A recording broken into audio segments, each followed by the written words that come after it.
Hello बच्चों। तो आज हम कक्षा 12 की बायोलॉजी का अध्याय 2 का एक नया टॉपिक पढ़ने वाले हैं, जिसमें हमें निषेचन अर्थात फर्टिलाइजेशन के बारे में पढ़ना है। इस टॉपिक में हम निषेचन के बारे में देखेंगे और एक्चुअल में यहाँ पे देखना है कि पहले निषेचन के पहले क्या होता है, निषेचन के समय और निषेचन के बाद। अर्थात यहाँ पे हमें निषेचन की 3 अवस्थाएं देखनी है। एक तो निषेचन के पहले, फिर निषेचन और निषेचन के बाद। ये तीनों अवस्थाएं देखने के बाद फिर हम एक नया टॉपिक पढ़ेंगे। इस टॉपिक में को स्टार्ट करने से पहले कुछ यहाँ पे पॉइंट दिए हुए हैं, इन पॉइंट्स के बारे में देखते हैं, फिर आगे अपन लोग निषेचन के पूर्व की घटना अपन लोग पढ़ेंगे। तो आइए देखते हैं। सबसे पहले हमने देखा नॉर्मल के जो फर्टिलाइजेशन या निषेचन है, इसे हम इसकी परिभाषा देखें तो जब नर युग्मक और मादा युग्मक आपस में संलयन करते हैं या नर युग्मक मादा युग्मक के साथ संलयन करता है तो उसे हम निषेचन या फर्टिलाइजेशन कहते हैं। फर्टिलाइजेशन 2 प्रकार का होता है, एक तो अंतः निषेचन और दूसरा बाह्य निषेचन, एक्सटर्नल फर्टिलाइजेशन और इंटरनल फर्टिलाइजेशन। जब निषेचन की क्रिया शरीर के बाहर होती है तो उसे बाह्य निषेचन कहते हैं, और जब निषेचन की क्रिया शरीर के अंदर होती है तो उसे अंतः निषेचन कहते हैं। यहाँ पे जैसा कि दिया हुआ है, जो निषेचन की क्रिया या फर्टिलाइजेशन है, फर्टिलाइजेशन के पहले की प्रोसेस को हम प्री फर्टिलाइजेशन या पूर्व निषेचन अवस्था बोलते हैं। इसके बाद फर्टिलाइजेशन के बाद अर्थात इसे पश्च निषेचन अवस्था या हम पोस्ट फर्टिलाइजेशन कहते हैं। नॉर्मल हमने देखा फर्टिलाइजेशन मतलब निषेचन, इसमें क्या होगा, जब मेल गैमिट नर युग्मक और फीमेल गैमिट मतलब मादा युग्मक ये आपस में मिलते हैं, मतलब इनका संलयन होता है तो एक नई कोशिका बनती है। क्या बनती है? एक नई कोशिका बनती है, द्विगुणित कोशिका बनती है, जिसे हम जाइगोट या युग्मनज कहते हैं। ये वही कोशिका है जहाँ से जीवन का आरंभ होता है। अब यहाँ पे इसके बारे में थोड़ी सी डिटेल देखें तो सबसे पहले यहाँ पे पॉइंट आएगा अपना डिस्कवर। निषेचन की क्रिया की खोज किसने करी थी? तो एक वैज्ञानिक हैं हर्टविग। इन्होंने मानव में निषेचन की क्रिया को खोजा था और इन्होंने बताया था एक हैप्लॉइड ओवम और एक हैप्लॉइड स्पर्म आपस में जब मिलते हैं, ओवम मतलब कि मादा युग्मक, स्पर्म मतलब कि नर युग्मक, तो यहाँ पे जब एक नर युग्मक और एक मादा युग्मक आपस में संलयन करते हैं तो इससे एक नई कोशिका बनती है जिसे हम जाइगोट कहते हैं, जो द्विगुणित होती है। कैसी होती है? द्विगुणित। अब यहाँ पे हमने देखा कि मानव में निषेचन की क्रिया किसने बताई थी? हर्टविग ने बताई थी। इसके बाद दूसरा पॉइंट है प्लांट्स में या पादप में निषेचन की क्रिया स्ट्रासबर्गर नामक वैज्ञानिक ने बताई थी। यहाँ पे 2 पॉइंट क्लियर हुई, एक तो मानव में हर्टविग ने बताया निषेचन और स्ट्रासबर्गर ने पादपों में बताया निषेचन। अब इसके बाद एक और टॉपिक हम पढ़ चुके हैं अध्याय 1 में, कौन सा? डबल फर्टिलाइजेशन या द्वि निषेचन। ये किसने डिस्कवर किया? ये बताया था हमारे नवासचंद ने। किसने? नवासचंद। तो इस प्रकार से हमने 3 पॉइंट यहाँ पे देखे हैं, पादपों में निषेचन, मानव में निषेचन और द्वि निषेचन। अब यहाँ पे कुछ इंपॉर्टेंट टर्म हैं वो देखें। एक्चुअल में ये इंपॉर्टेंट अपन को आगे मिलने वाले हैं, फिर भी मैं यहाँ पे पहले बता देता हूँ, जिससे जब हम आगे की प्रोसेस स्टार्ट करेंगे तो वहाँ पे हमें ये पॉइंट हेल्प करेंगे। तो सबसे पहला पॉइंट है नॉर्मल मैन, जो एक सामान्य पुरुष होता है, एक बार के सीमेन या वीर सेचन में या वीर को निकालने में, वीर जब निकालता है तो 3 से 5 ml वीर को स्रावित करता है।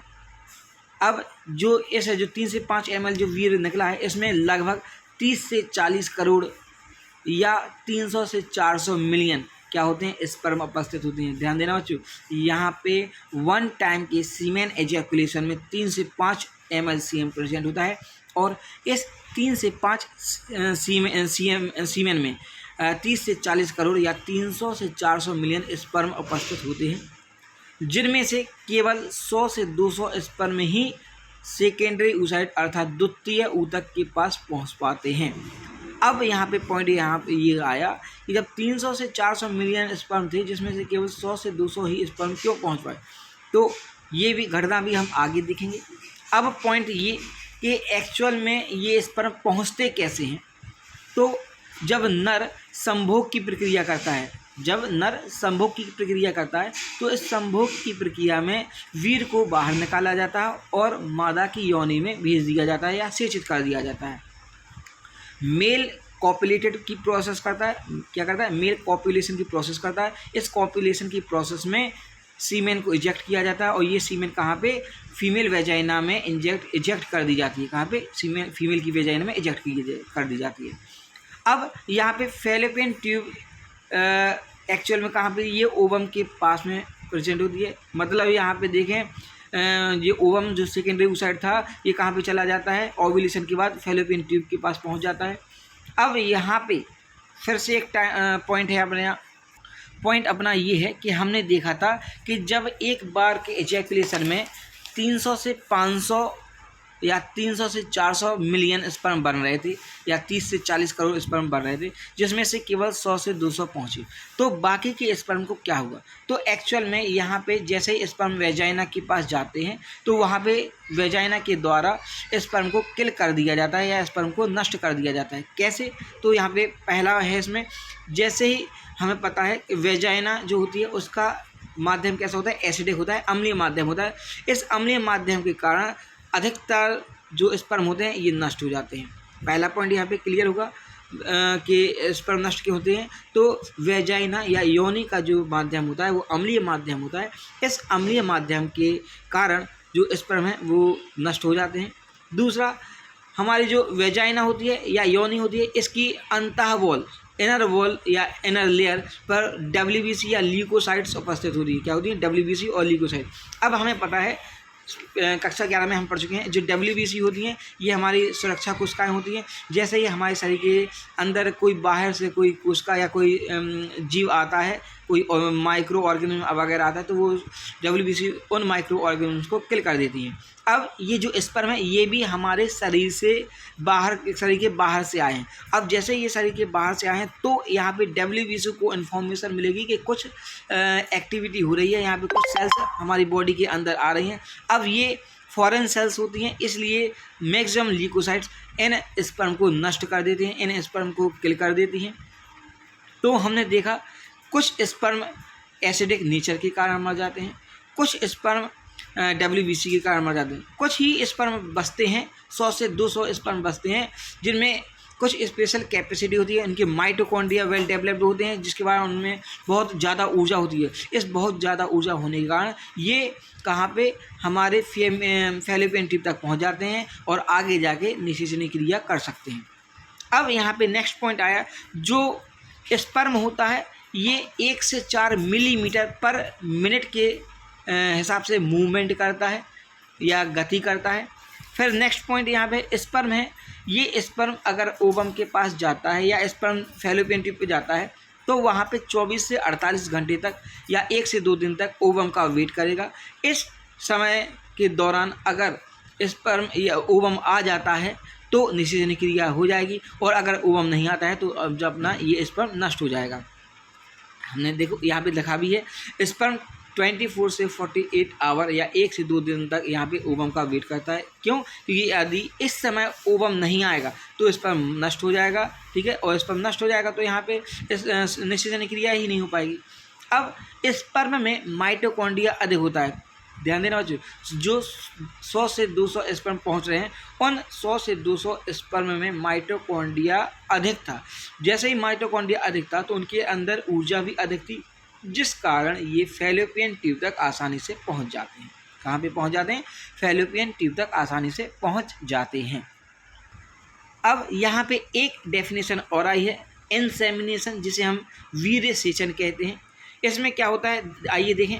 जब एक मेल अपने सीमेन को कॉपुलेशन मतलब संभोग की क्रिया के दौरान फीमेल की वेजाइना में अर्थात मादा की योनि में इस सीमेन को या वीर्य को स्थानांतरित कर देता है, इस क्रिया को हम वीर्य सेचन या इंसेमिनेशन कहते हैं। ओवरऑल शॉर्ट में बताया जाए तो शॉर्ट में डेफिनेशन ये होती है, जब कोई मेल कॉपुलेशन की प्रोसेस के थ्रू फीमेल की वेजाइना में अपना सीमेन ट्रांसफ़र कर देता है तो इस प्रोसेस को हम इंसेमिनेशन या वीर्य सेचन कहते हैं। इसी प्रोसेस के दौरान मादा की योनि में जो 30 से 40 करोड़ जो स्पर्म थे वो पहुंचते हैं और वहीं से उनमें रेस स्टार्ट हो जाती है। कुछ जिस अपने 30 से 40 करोड़ जो स्पर्म थे, ये 30 से 40 करोड़ में से कंपटीशन स्टार्ट हो जाता है, रेस हो जाती है, और जो ज़्यादा एनर्जेटिक होता है केवल वही ओवम तक पहुंच पाते हैं। बाकी हमारी वेजाइना में उपस्थित WBC के थ्रू और उसके अम्लीय वातावरण के माध्यम से अधिकांशतः स्पर्म को नष्ट कर दिया जाता है। जैसे कि हम निषेचन की विभिन्न अवस्थाएं पढ़ने वाले थे, स्टेज ऑफ फर्टिलाइजेशन, तो यहाँ पे निषेचन की 5 अवस्थाएं देखने को मिलती हैं। पहली अवस्था है सीमेन एजैकुलेशन या इंसेमिनेशन, जिसे हम हिंदी में वीर्य सिंचन या वीर्य स्खलन कहते हैं। दूसरी स्टेज है अपनी कैपेसिटेशन, जिसे हम संधारण कहते हैं। तीसरी स्टेज है स्पर्म पेनिट्रेशन, जिसे हम शुक्राणु भेदन कहते हैं। चौथी स्टेज है एक्टिवेशन ऑफ ओवम, जिसे हम अंडाणु का सक्रिय होना कहते हैं। और 5वीं स्टेज है न्यूक्लियर फ्यूजन, जिसे हम केंद्रक संलयन कहते हैं। अब ये जो विभिन्न प्रकार की 5 स्टेज हैं, फर्टिलाइजेशन की जो स्टेज हैं, इसमें इनके नाम के दौरान ही या सीधा सीधा देखें तो नाम से ही पता चल रहा है कि इस प्रोसेस में या इस स्टेप में होता क्या होगा। जैसा पहला है वीर्य सिंचन या वीर्य स्खलन, मतलब यहाँ पे नर कॉपुलेशन या संभोग की क्रिया के दौरान अपने वीर्य को मादा की योनि में ट्रांसफ़र या स्थानांतरित करता है, जिसे हम वीर्य सिंचन या वीर्य स्खलन कहते हैं। दूसरा स्टेप या दूसरी स्टेज है संधारण, मतलब यहाँ पे हमें शुक्राणु की संधारण क्षमता देखनी है या शुक्राणु की धारण क्षमता देखनी है कि जो लाखों करोड़ों शुक्राणु जो मादा जनतंत्र के अंदर फैलोपियन ट्यूब के पास जा रहे थे, उसमें से कितने ऐसे शुक्राणु थे जो द्वितीय अंडक के पास पहुंच पा रहे थे, मतलब उनमें कोई ना कोई ऐसी क्षमता विकसित हुई जिसके कारण वो कुछ ही शुक्राणु फैलोपियन नलिका तक वहाँ पे से द्वितीय अंडक के पास गए। तीसरी स्टेज है शुक्राणु भेदन, मतलब यहाँ पे किस प्रकार के शुक्राणु में कितनी क्षमता है कि वो द्वितीय अंडक को भेद पाए। चौथे स्टेज में है अपना अंडाणु का सक्रियण होना, जैसे ही शुक्राणु अंडाणु आपस में मिलेंगे तो यहाँ पे एक क्रिया होगी जिसकी वजह से अंडाणु का सक्रिय होगा। इस क्रिया को हम आगे पढ़ेंगे। फिर 5वीं है केंद्रक संलयन, जिसमें यहाँ पे 2 अलग अलग केंद्रकों का संलयन होगा। मतलब सीधा पॉइंट यहाँ पे जब नर युग्मक और मादा युग्मक आपस में मिलेंगे, मतलब शुक्राणु का केंद्रक और अंडाणु का केंद्रक यहाँ पे मिलेगा, तो इस क्रिया को हम केंद्रक संलयन या ओवरऑल हम निषेचन बोलेंगे। क्या बोलेंगे? निषेचन। तो आइए देखते हैं, यहाँ पे पहली स्टेज हमारी स्टार्ट होती है जिसको हमने बोला है सीमेन एजैकुलेशन या इंसेमिनेशन, जिसको हम हिंदी में वीर्य स्खलन या वीर्य सिंचन कह रहे थे। यह एक ऐसी क्रिया है जिसमें मानव का जो नर होता है ये संभोग क्रिया के द्वारा मादा की इस वेजाइना या योनि में अपने वीर्य को स्खलित कर देता है। सब यहाँ पे ध्यान देना है, संभोग की क्रिया या कॉपुलेशन की प्रोसेस के दौरान ये स्टेप कंप्लीट होता है।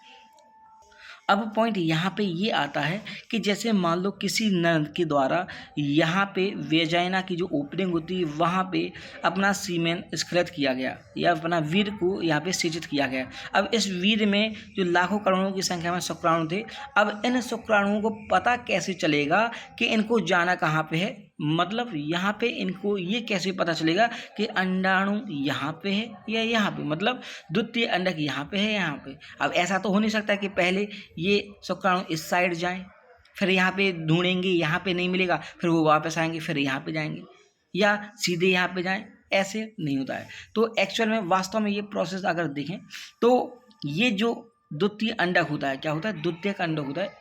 अब ये एक प्रकार की कोशिका है, तो इसके चारों क्या होगी? कोशिका झिल्ली होगी। क्या होगी? कोशिका झिल्ली। कोशिका भित्ति यहाँ पे नहीं होगी, क्यों? क्योंकि ये जंतु कोशिका की बात कर रहे हैं, पादप कोशिका में ही कोशिका भित्ति होती है। तो यहाँ पे ये क्या है? द्वितीयक अंडक या सेकेंडरी oocyte है। इसके चारों एक झिल्ली होती है जिसको हम प्लाज्मा मेम्ब्रेन कहते हैं। क्या कहते हैं? Plasma membrane.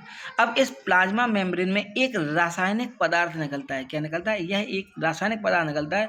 उस रासायनिक पदार्थ का नाम है फर्टिलाइजन। क्या नाम है? फर्टिलाइजन। यह रसायन क्या करता है? शुक्राणु को आकर्षित करता है। क्या करता है? शुक्राणु को आकर्षित। तो ध्यान देना, यहाँ पे जो सेकेंडरी oocyte था, सेकेंडरी oocyte के चारों एक झिल्ली होगी, ठीक है, उस जिसको हम प्लाज्मा झिल्ली कहते हैं। इस प्लाज्मा झिल्ली से एक रासायनिक पदार्थ निकलता है जिसको हम फर्टिलाइजन कहते हैं, जो शुक्राणु को आकर्षित करने का कार्य करता है।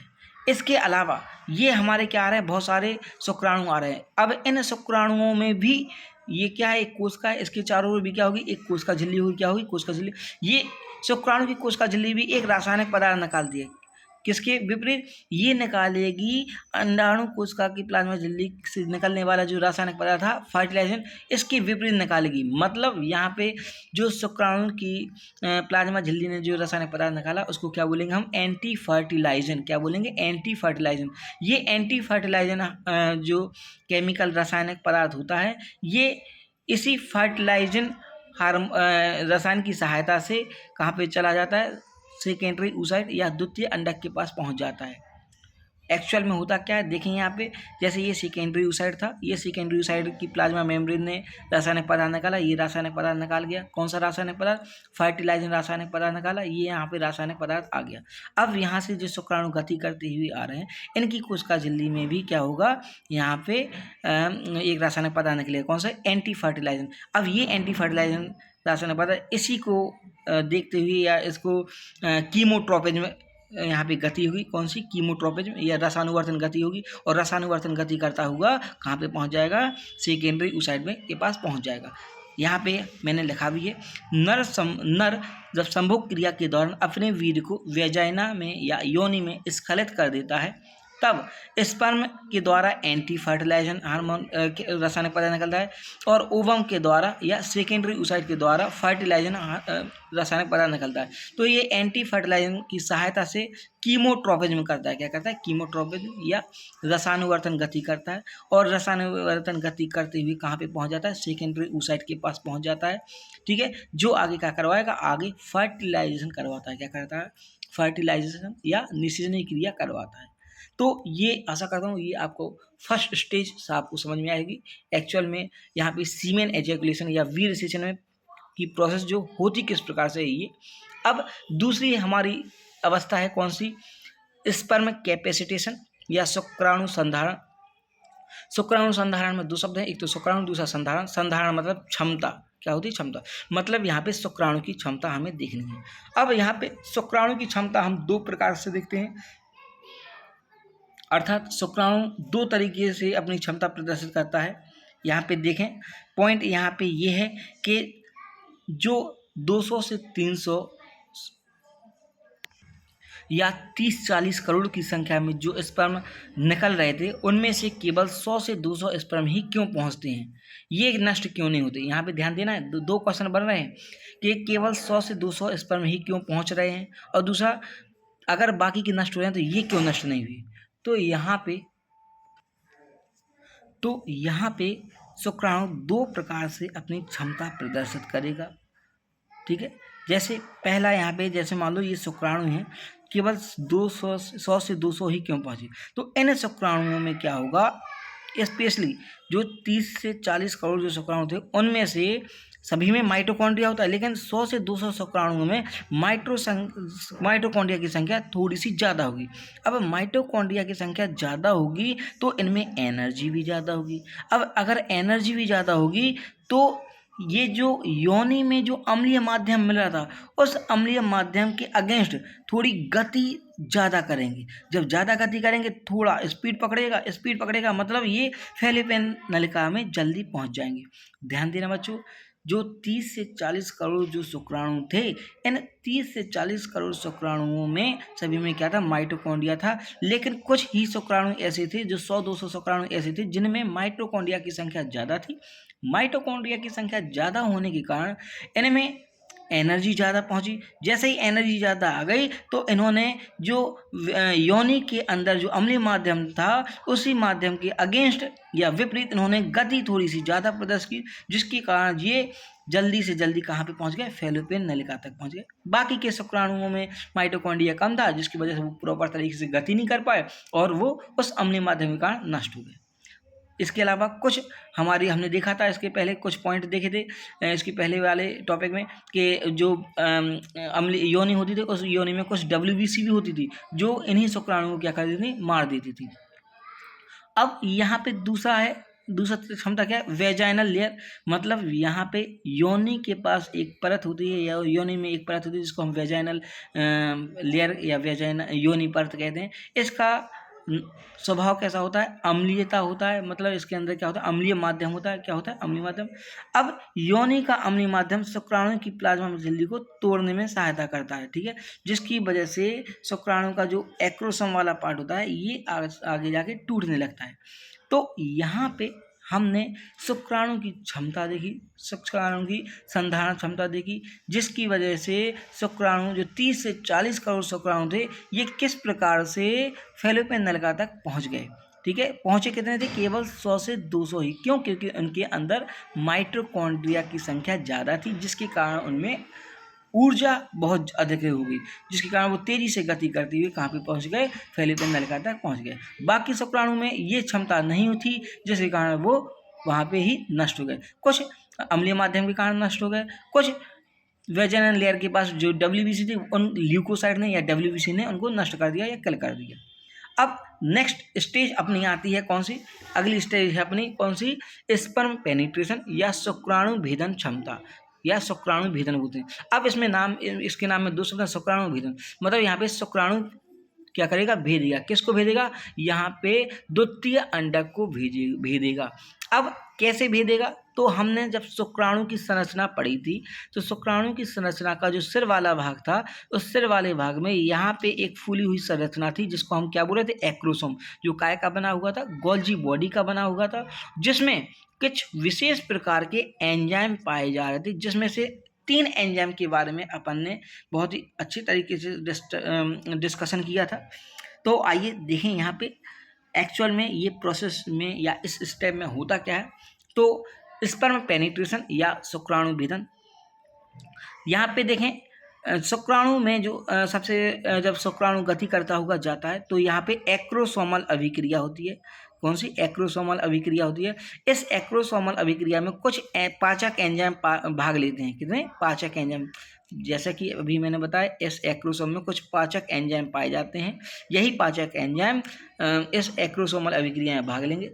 इसको एक्रोसोमल अभिक्रिया इसलिए बोला गया है कि यहाँ पे एक्रोसोम से द्वितीय अंडक को स्पर्श करेगा और जैसे ही स्पर्श करेगा तो वहाँ इसके अंदर जो एंजाइम थे वो अपनी क्रिया करने लगेंगे। और जो शुक्राणु संधारण की क्षमता देखी, उस शुक्राणु संधारण की क्षमता में हमने ये भी देखा था कि यहाँ पे जो अम्लीय माध्यम होता है, इसका जो सिर वाला भाग होता है, इस सिर वाले भाग को ये क्या करता है, इस पर अटैक करता है अम्लीय माध्यम, जिसकी वजह से इसका सिर वाला भाग धीरे धीरे क्या होने लगता है, डैमेज होने लगता है। अर्थात इस शुक्राणु की जो प्लाज्मा झिल्ली थी ये धीरे धीरे क्या हो जाएगी, टूटती जाएगी। और जैसे ही टूटती जाएगी तो इसका जो एक्रोसोम वाला भाग है ये आसानी से क्रिया कर पाएगा और उसके अंदर जो एंजाइम उपस्थित होंगे वो भी अपनी क्रिया कर पाएंगे।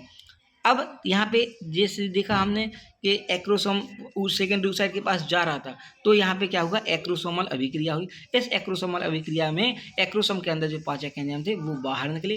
ठीक, अब जब स्पर्म ओवन को टच करेगा, जब यहाँ पे स्पर्म सेकेंडरी ओसाइट को टच करेगा, यहाँ पे बार बार ओवम बोला जा रहा है, वास्तव में यहाँ पे इसको क्या बोलना पड़ेगा, सेकेंडरी ओसाइट या द्वितीय अंडक बोलना पड़ेगा।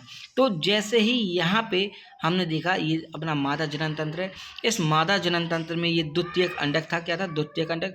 इस द्वितीयक अंडक के हमने देखा था, इसके ऊपर ये स्काई ब्लू कलर की लेयर थी जिसको हमने जोना पैलिसोडा बोला था, और इसके ऊपर कुछ और रासायनिक पदार्थ था जिसका एक परत थी जिसको हमने कोरोना रेडिटा बोला था। क्या बोला था, कोरोना रेडिटा। तो जैसा कि हमने देखा, जैसे ही स्पर्म इस द्वितीय अंडक के पास पहुंचता है और इसको टच करता है, तो जैसे ही इसको टच करेगा तो यहाँ पे जो मियोसिस सेकेंड अर्धसूत्रीय द्वितीय विभाजन जो रुका हुआ था वो कंप्लीट हो जाएगा। जैसे ही अर्धसूत्रीय विभाजन कंप्लीट होगा, ठीक है, तो अब आगे की प्रोसेस होने लगी। साथ में जो स्पर्म के एक्रोसोम में कुछ एंजाइम थे, क्या थे, कुछ एंजाइम, ये इसको तोड़ेंगे। ये लेयर जोना पैलिसोडा और कोरोना रेडिटा, इसके अंदर सेकेंडरी ओसाइट था, तो यहाँ पे ये जो एंजाइम थे एक्रोसोम के अंदर वो एंजाइम इसको तोड़ेंगे। आइए देखें किस तरीके से। जैसे ये जो द्वितीय अंडक था यहाँ पे अपन ने इसको बाहर निकाला, ठीक है। जब यहाँ पे जो शुक्राणु आ रहा था तो अम्लीय माध्यम के कारण यहाँ पे इसकी जो प्लाज्मा झिल्ली थी ये टूट गई है। अब यहाँ पे ये शुक्राणु आया, हमने देखा जैसे ये हमारा क्या है, ओवरऑल ये हमारा सेकेंडरी oocyte या द्वितीय अंडक है, इसके अंदर केंद्रक है हमारा। इसके बाद हमने यहाँ पे स्काई ब्लू कलर की लेयर बनाई जिसको हमने जोना पेलिसोडा बोला है, और यहाँ पे जो ब्लैक ब्लैक कलर की कुछ एक और लेयर बनाई है जिसको हमने कोरोना रेडिटा बोला है। क्या बोला है? कोरोना रेडिटा। अब शुक्राणु यहाँ पे आया, शुक्राणु के यहाँ पे हमने सिर वाले भाग में देखा कि यहाँ पे क्या था, एक्रोसोम था। इस एक्रोसोम के अंदर कुछ पाचक एंजाइम या डाइजेस्टिव एंजाइम उपस्थित थे। कौन कौन से? एक तो था हाइलुरोनिडेज, दूसरा कोरोना पेनिट्रेटिंग और तीसरा जोना लाइसिन।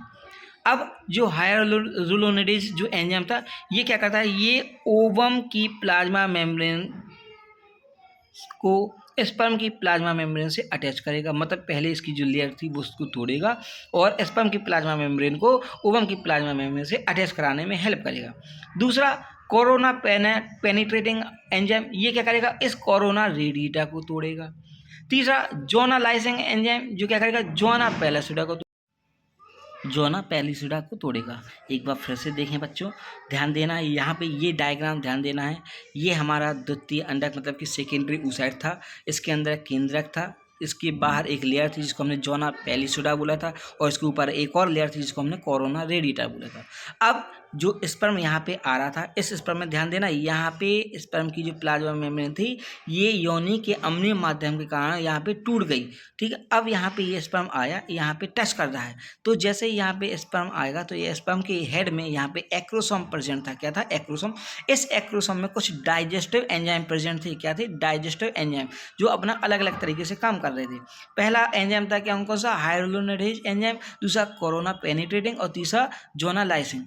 या कोरोना पेनिट्रेटिंग एंजाइम ने कोरोना रेडिटा को तोड़ा, जोना लाइसिन एंजाइम ने जोना पेलिसोडा को तोड़ा, और जो हाइलुरोनिडेज जो एंजाइम था इसने स्पर्म की प्लाज्मा मेम्ब्रेन को ओवम की प्लाज्मा मेम्ब्रेन से जोड़ दिया, और जोड़ने के बाद यहाँ पे एक शंकु के आकार की संरचना बनाया जिसे हमने क्या बोला, निषेचन शंकु या रिसेप्टिव कोन या फर्टिलाइजिंग कोन बोला है।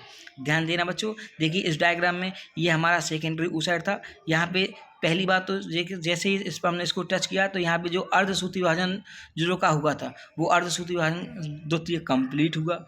ठीक है, इसके दौरान जब कंप्लीट हुआ तो यहाँ पे फिर से दो केंद्रक बने, एक बड़े एक छोटे। ठीक है, अब यहाँ पे अब ये क्या कहला रहा है, अपना ओवम कहला रहा है। इस ओवम में हमने देखा इसके ऊपर क्या थी, जोना पेलिसोडा थी, उसके ऊपर कोरोना रेडिटा थी। ये जो एक्रोसोम था, ये एक्रोसोम के अंदर के एंजाइम बाहर निकले तो कोरोना रेडिटा ने इसको कोरोना पेनिट्रेटिंग ने क्या कर दिया, कोरोना रेडिटा को तोड़ दिया। जोना पेलिसोडा जोना लाइसिन के थ्रू टूट गया, और यहाँ पे जो हाइलुरोनिडेज जो एंजाइम था उसने ओवम की प्लाज्मा मेम्ब्रेन को स्पर्म की प्लाज्मा मेम्ब्रेन से अटैच कर दिया और एक शंकु के आकार की संरचना बना दी, जिसे हमने बोला फर्टिलाइजिंग कोन या रिसेप्टर शंकु या निषेचन शंकु। ओवरऑल इस स्टेप में ये हुआ क्या है, ये यहाँ पे एक्रोसोम के द्वारा क्रिया की गई जिसको हमने क्या बोला, एक्रोसोमल रिएक्शन। क्या बोला है? Acrosomal reaction. इस एक्रोसोमल रिएक्शन में क्या हुआ, एक्रोसोम के अंदर कुछ डाइजेस्टिव एंजाइम थे। ठीक है, उन डाइजेस्टिव एंजाइम में दो एंजाइम कौन से थे, एक तो कोरोना रेडिटा को तोड़ा था, दूसरा जोना पेलिसोडा को तोड़ा था। कोरोना रेडिटा को किसने तोड़ा था, कोरोना पेनिट्रेटिंग ने, और जोना पेलिसोडा को किसने तोड़ा था, जोना लाइसिन ने। ठीक है, इन दोनों ने मिलके ये दोनों लेयर को तोड़ दिया। और तीसरा कौन सा था, हाइलुरोनिडेज एंजाइम था, उसने क्या किया, उसने स्पर्म की प्लाज्मा मेम्ब्रेन को ओवम की प्लाज्मा मेम्ब्रेन से अटैच करवा दिया और एक शंकु बनाया जिसको हमने क्या बोला था, निषेचन शंकु बोला था। क्या बोला था? निषेचन शंकु। अब इसके बाद हमारी अगली अवस्था आती है एक्टिवेशन ऑफ ओवम, जिसे हिंदी में अंडाणु का सक्रिय होना कहते हैं। क्या कहते हैं? अंडाणु का सक्रिय होना। तो आइए देखें, यहाँ पे एक छोटा सा रे डायग्राम दिया गया है, उसके आधार पे आपको समझ में आ जाएगा। ये हमारा ओवम था। ठीक, ओवम क्या है, एक प्रकार की सेल है। क्या है? ध्यान देना, ओवम क्या है, एक प्रकार की सेल है। ठीक है, अब सेल है तो इसके अंदर सेल ऑर्गेनल्स भी होंगे, मतलब कोशिकांग भी होंगे, और उन कोशिकांगों में एक महत्वपूर्ण कोशिकांग होता है, कौन सा? Golgi body. क्या होता है? Golgi body. अब इस गोल्जी बॉडी के अंदर देखें तो गोल्जी बॉडी से कुछ रासायनिक पदार्थ या कुछ पार्टिकल या कुछ दाने नुमा संरचना बाहर स्रावित होती है, जो काय की बनी होती है? जो ग्लाइकोप्रोटीन से बनी होती है। किससे? ग्लाइकोप्रोटीन से। ध्यान देना बच्चों, यहाँ पे ओवम एक क्या है? सेल है, उसके अंदर कोशिकांग थे। कौन सा? एक गोल्जी बॉडी था। इस गोल्जी बॉडी ने ग्लाइकोप्रोटीन से बनी हुई कुछ रासायनिक पदार्थ, कुछ दाने नुमा संरचना बाहर निकाली, जिनको हमने हिंदी में क्या बोला? वल्कोटीय कण, और अंग्रेजी में बोला है क्या? Cortical granule. ध्यान देना बच्चों, यहाँ पे कॉर्टिकल ग्रेन्यूल और वल्कोटीय कण, ये कहाँ से आए? ये गोल्जी बॉडी ने इसके द्वारा स्रावित किए गए। अब जैसे ये गोल्जी बॉडी के द्वारा स्रावित किए गए तो यहाँ पे होता क्या है? ध्यान देना, ये जो ग्रेन्यूल कण थे या वल्कोटीय कण थे, ये ओवम की प्लाज्मा मेम्ब्रेन के अंदर स्टोर रहते हैं। कहाँ पे रहते हैं? ओवम की प्लाज्मा मेम्ब्रेन के अंदर। और जब स्पर्म यहाँ पे इस ओवम को टच करने के लिए आता है, तो ये अपनी जगह बदल के जो अपनी जगह बदल देते हैं। क्या कर देते हैं? अपनी जगह बदल देते हैं, और जोना पेलिसुडा को खिसका कर, ध्यान देना, जोना पेलिसुडा को खिसका कर प्लाज्मा मेम्ब्रेन के बाहर आ जाते। पहले थे प्लाज्मा मेम्ब्रेन के अंदर, अब कहाँ पे आ जाएंगे? प्लाज्मा मेम्ब्रेन के बाहर। ध्यान देना बच्चों, यहाँ पे ये डायग्राम दिया हुआ है, इस डायग्राम को देखें तो आपको क्लियर पता चल जाएगा। यहाँ पे स्पर्म ने इसको टच किया होगा, जैसे ही टच किया तो यहाँ पे अर्धसूत्रीय द्वितीय विभाजन रुका हुआ था, वो कंप्लीट हो गया। अर्धसूत्रीय विभाजन कंप्लीट हो गया तो ये द्वितीय अंडक से दो कोशिका बन गई थी, एक बड़ी कोशिका, एक छोटी कोशिका। इसको हमने क्या बोला? अब इसको हमने अंडाणु बोला। दूसरा क्या था?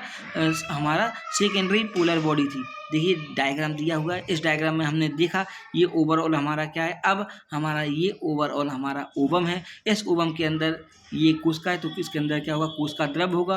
कोशिका द्रव के यहाँ पे जब दो कोशिकाएं बनी थी, एक छोटा एक बड़ी, जिसको हमने सेकेंडरी पोलर बॉडी बोली। क्या? Secondary polar body. अब सेकेंडरी पोलर बॉडी के इसके ओवरऑल बाहर देखा तो एक लेयर थी जिसको हमने जोना पेलिसुडा बोला था। जोना पेलिसुडा के और ऊपर एक और लेयर थी जिसको हमने कोरोना रेडिएटा बोला था। क्या बोला था? Corona radiata. कोरोना रेडिएटा के बाद यहाँ पे देखें तो यहाँ पे अब जो स्पर्म का जो एक्रोसोम था, इस एक्रोसोम से एंजाइम निकल रहे थे। 3 एंजाइम थे, ध्यान देना बच्चों, ठीक है। 3 एंजाइम में सबसे पहले इसने क्या किया? यहाँ पे ये अपनी कौन सी कोरोना रेडिएटा है, तो यहाँ पे कोरोना पेनिट्रेटिंग एंजाइम आएगा, इस कोरोना रेडिएटा को तोड़ देगा। फिर जोना लाइसिंग एंजाइम आएगा जो जोना पेलिसुडा को तोड़ देगा। और हायालुरोनिडेज एंजाइम क्या कर रहा था? ओवम की प्लाज्मा मेम्ब्रेन को स्पर्म की प्लाज्मा मेम्ब्रेन से जोड़ रहा था और एक शंकु बना था, जिसको हमने निषेचन शंकु बोला। क्या बोला? निषेचन शंकु बोला। अब जैसे ये निषेचन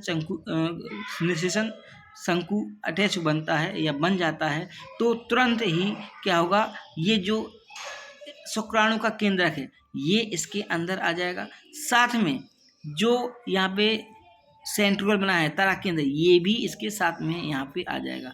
यहाँ पे देखिए इस पॉइंट में यहाँ पे लिखा हुआ है, जब पहला शुक्राणु आएगा तो इसमें जो एक्रोसोम में उपस्थित एंजाइम पाचन करेंगे, उसी समय ओवम और स्पर्म की प्लाज्मा मेम्ब्रेन जुड़ जाएगी, ठीक है। जुड़ने की वजह से वहाँ पे एक शंकु का निर्माण बना हुआ था, जिसको हमने बोला था क्या? निषेचन शंकु बोला था। क्या बोला था? निषेचन शंकु। उस समय ओवम के नीचे जो कॉर्टिकल ग्रेन्यूल थे, ध्यान देना, ओवम के अंदर जो कॉर्टिकल ग्रेन्यूल थे, कहाँ थे? कॉर्टिकल ग्रेन्यूल थे, ये अंदर थे। अब ये कहाँ पे आ जाएंगे? ये बाहर आ जाएंगे। कहाँ पे आ जाएंगे? बाहर आ जाएंगे। पॉइंट यहाँ पे देखिए इस डायग्राम में दिया हुआ कॉर्टिकल ग्रेन्यूल, जो कहाँ पे? जो गोल्जी बॉडी ने स्रावित किए थे और अंडाणु की परिधि पर कहाँ पे? प्लाज्मा मेम्ब्रेन के नीचे एकत्रित थे। जैसे ही शुक्राणु ने इसको टच किया, ये एंजाइम यहाँ पे आने लगे, तो ये पूरे के पूरे जो ग्रेन्यूल जो कॉर्टिकल ग्रेन्यूल थी, ये कहाँ पे आ गए? ये बाहर की ओर आ गए। कहाँ पे आ गए? बाहर की ओर। इस तरीके से ये बाहर की ओर आ गए।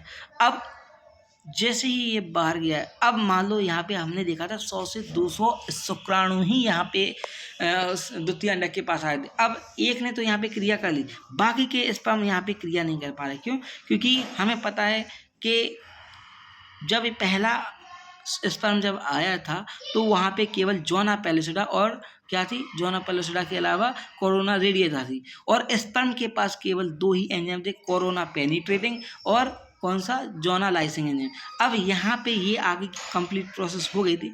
इस प्रोसेस के बाद जैसे ये कॉर्टिकल ग्रेन्युल यहाँ पे चारों ओर आ गए, अब यहाँ पे जो दूसरे शुक्राणु आ रहे हैं वो इसी लेयर की वजह से अंदर नहीं जा पा रहे हैं, क्योंकि ये लेयर तो पहले थी नहीं। जब पहला शुक्राणु यहाँ पे आया तब जाके इस लेयर का फॉर्मेशन हुआ है। इसी वजह से यहाँ पे दूसरे शुक्राणु अंदर एंटर नहीं कर पाते हैं।